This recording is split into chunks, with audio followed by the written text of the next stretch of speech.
all friends, right?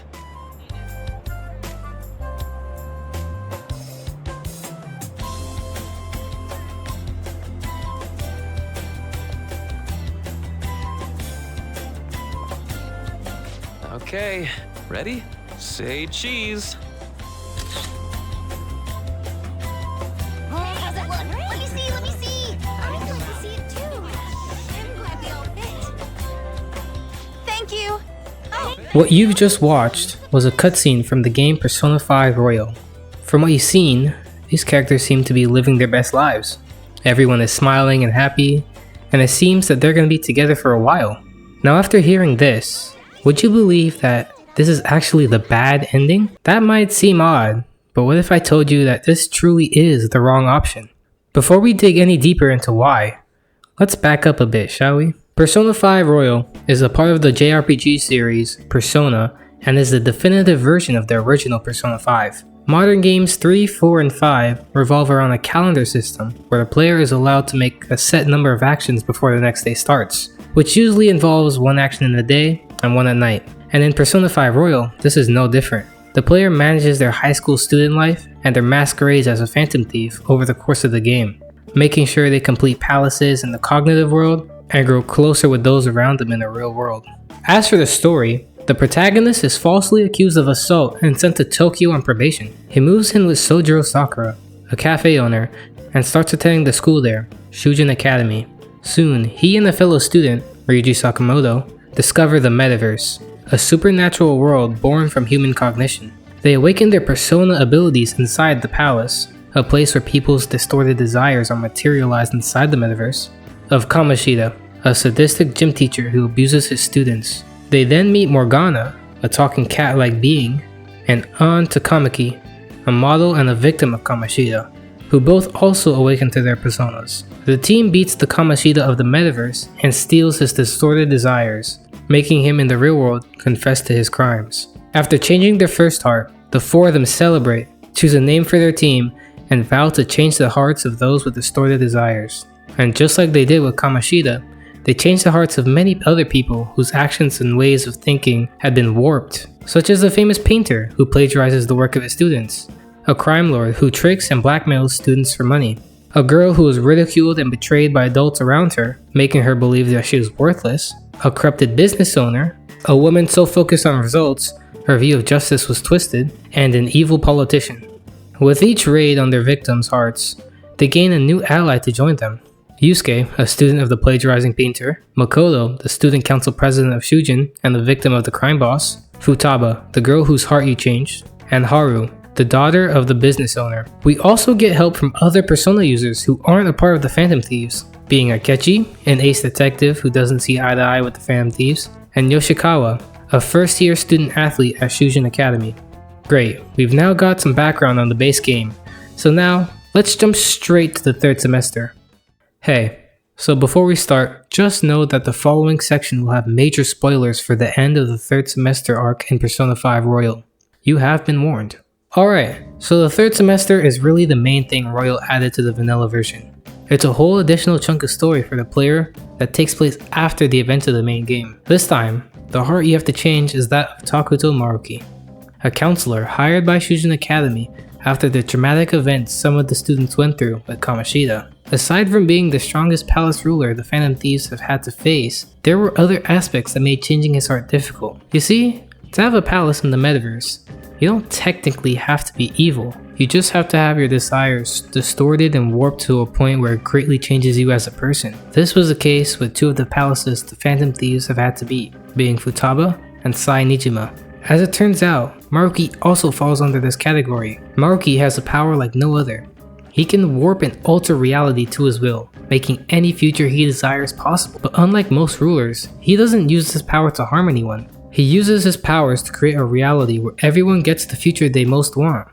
A future where no one has to suffer, where no one has to do any kind of hard work or have to put up any kind of fight against the cruelty and harshness that reality often brings about. You might be wondering, why is Maruki going this far for others? Why does he truly desire for others to not have to suffer? Well, the reason is because he himself knows all too well what pain and suffering life can bring about. He, who had his research interfered with and funding cut off, who had his fiancée traumatized to the point of hospitalization after her parents were murdered. He witnessed so many tragic events in his life. What he wants now is for others to not go through what he had to. Maruki genuinely believes he's helping people by rewriting reality to eliminate suffering. He even extends this out to the Phantom Thieves. Ryuji's leg injury never happened, and he's still on the track team. Morgana's dream became true and he became a human. An is able to spend more time with her best friend, Shiho. Makoto and Haru's fathers are still alive. Futaba's dead mother comes back to life and is living with her in Sojiro. Yusuke is still training happily under his teacher's tutelage. All of this is part of Maruki's fabricated world. When you go to visit each one of your teammates, they're all very happy and filled with the life Maruki has given them. And it isn't until Joker reminds them about their real lives that they break free from the illusion Maruki placed in front of them and go to help Joker stop Maruki. But they aren't the only ones in Joker's party who have been living in Maruki's fabricated world. In fact, since before the game even began, this person has already been living in a false reality, and that person is Kasumi Yoshizawa. You see, before the third semester, you know that Kasumi had lost her sister in an accident. Although it isn't brought up too often, you know her sister was important to her, and her death does affect Kasumi. But in Maruki's palace, when Akechi and Yoshizawa join the party, Maruki reveals that the one who died was not Sumire, but actually Kasumi. The girl we had been spending all this time with in the game was actually Sumire Yoshizawa. It is shown that Kasumi actually died protecting Sumire from oncoming traffic. The death of her sister had taken a large toll on Sumire, to the point where she went to see Maruki for help. She told Maruki that she wished her talented sister would have lived instead of her. She was distraught that her weak self ended up surviving instead of her strong sister. She wanted her sister to be able to make her dream come true. To help cope with her grief, Maruki used his power to make her believe that she was Kasumi. To those who knew her, she was Sumire, but her cognition wouldn't let her perceive that fact. She registered those calling her Sumire as if they were just calling her Kasumi. Being one of, if not the biggest plot twist of the game, it's no surprise to everyone, including Sumire herself, was shocked, even to the point of passing out. Just like the Phantom Thieves, there's no doubt that Yoshizawa wasn't happy living the life Maruki gave her. All of these characters got what they most wanted out of their lives thanks to him. So, was Maruki right? I still don't think so. Let's find out why. In Persona 5 Royal, Dr. Takuto Maruki presents a seemingly perfect world, one without pain, trauma, or regret. His ability to alter reality also allows him to reshape people's lives, erasing their suffering and replacing it with outcomes that seem to make them happy. At first glance, this appears to be good. I mean, who wouldn't want a world where no one suffers? However, despite his good intentions, Maruki's ideal world is deeply flawed. His utopia robs people of their free will, negates personal growth, and ultimately suppresses what it means to be human. The core issue with Maruki's world is that it strips people of their free will. By altering reality to remove suffering, he decides what is best for others without their consent. While some individuals might initially appreciate this change, they were never given the opportunity to choose whether they wanted their lives rewritten. Prime examples of this are found within all the Phantom Thieves. Take Futaba for example. In the normal timeline, her mother dies, leading Futaba into deep isolation and depression. However, through her journey with the Phantom Thieves, she overcomes this and finds a new family and discovers her own strength. In Maruki's world, her mother is alive and Futaba is happy, but she's no longer the person who fought to reclaim her own life. The struggles that defined her character growth are erased. Without her hardships, she has no reason to develop her confidence or find her own identity. The same could be said for Ryuji Sakamoto. In Maruki's world, he never suffered the injury that ended his track career. This means he never experienced the humiliation, anger, and eventual redemption that shaped his character. The drive that led him to fight injustice and bond with the Phantom Thieves is gone because he never had a reason to rise above adversity. By altering the past, Maruki nullifies people's personal journeys.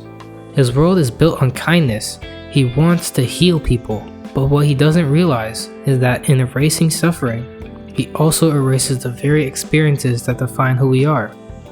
Without hardship, can we ever truly say we've lived? Human experience is built on struggle and triumph. Without that, people lose agency over their own lives.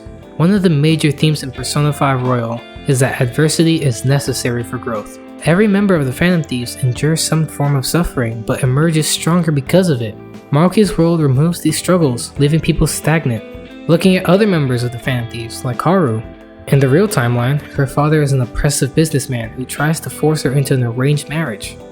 His death is tragic, but it also pushes Haru to stand up for herself and take control of her own future. She learns to be independent and follow her own path. In Maruki's world, her father is alive, meaning she never has to make those difficult choices.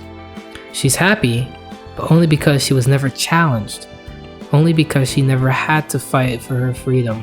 Even Joker, the protagonist, could have quote-unquote benefited from Maruki's world.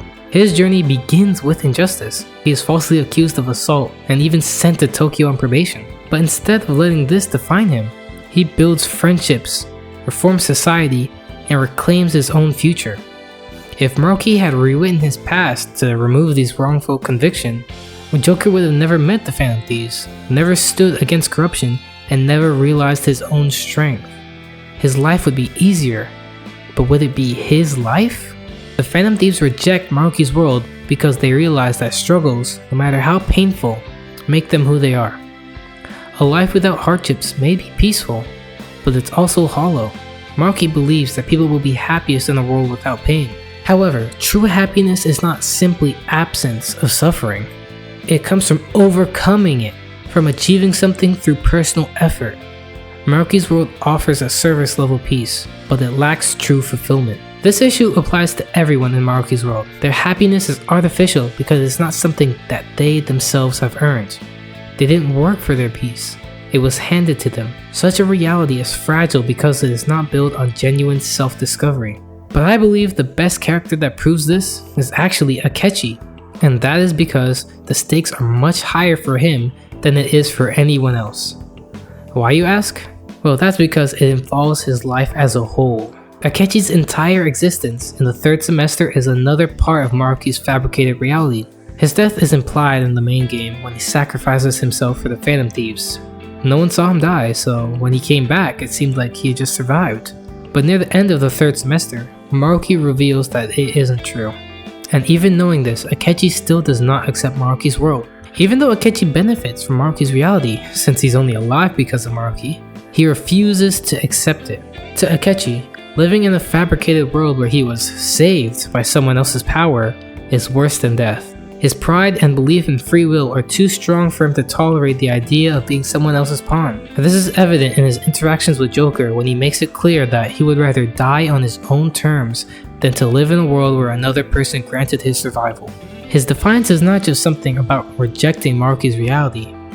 It's about proving that he has agency over his own life, even if it means choosing death. This is why he fights so fiercely alongside Joker in the final battle against Maruki. He's not fighting just for survival, he's fighting for the right to live and die on his own terms. Unlike other characters who are tempted by Maruki's vision, Akechi does not hesitate in his rejection. This is because he already accepted his fate. He knows that in the original timeline, he was killed. However, rather than viewing this as a tragedy, Akechi sees it as a natural consequence of his choices. He does not seek redemption or a second chance. He simply just wants to face the reality that he fought so hard to shape himself. Maruki's world in Persona 5 Royal is not evil in a traditional sense.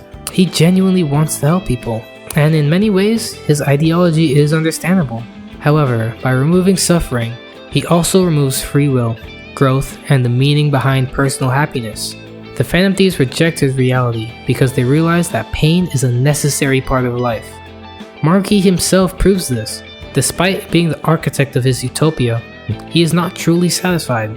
Deep down, he knows his actions are based on his own inability to accept pain, specifically his failure to save his fiancée.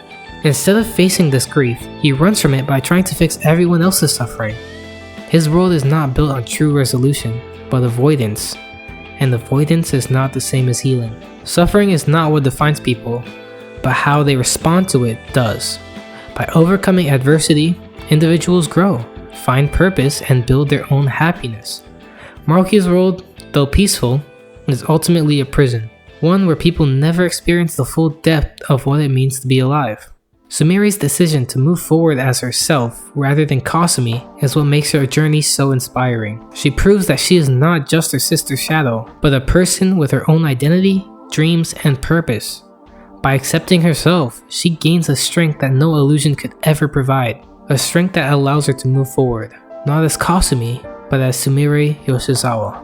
Thus, the Phantom Thief's choice to fight against Maruki is not just a rejection of his ideals, but affirmations of their own. That true happiness comes not from avoiding hardships, but from facing it head on and choosing one's own path.